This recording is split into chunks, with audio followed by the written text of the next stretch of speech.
This recipe for pork roasted with coarse salt and finished with a black currant jam was presented by the grande dame of Southern cooking, the late Edna at a meeting of the American Institute of Wine and Food. Have your local butcher prepare a 7 to 8 pound loin of fresh pork. The loin is taken from the sirloin end of the pork strip. Be sure it's trussed with butcher's twine in about 4 or 5 evenly spaced places.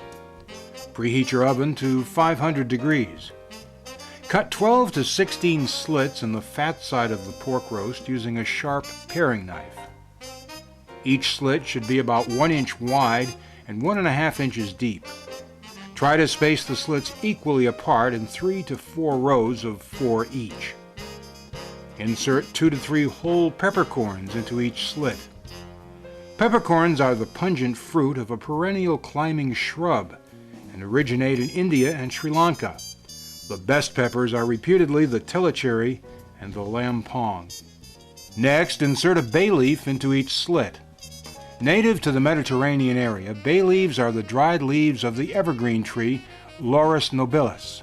They have a distinctly strong, aromatic, spicy flavor and should not be used if they become too old or have dried too much and become brittle.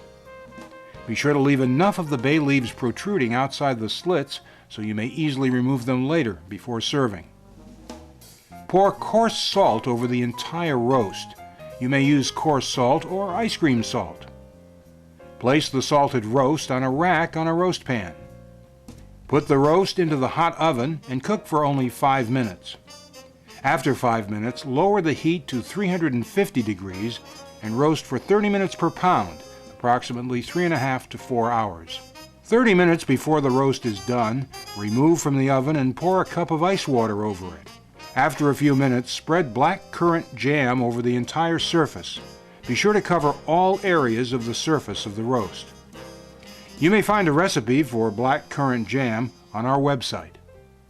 Place the roast back into the oven and roast for the remaining 30 minutes. Baste the roast 2 or 3 times during the remaining cooking period with the juice in the pan. You may want to use a meat thermometer and aim for a final internal temperature of 160 degrees. When you're ready to serve, cut the butcher's twine from the roast and carve into slices. Be sure to include some of the black currant jam on each serving. Pork roasted with coarse salt and finished with black currant jam. A handsome and delicious roast with an outer crust of coarse salt overlaid by black currants.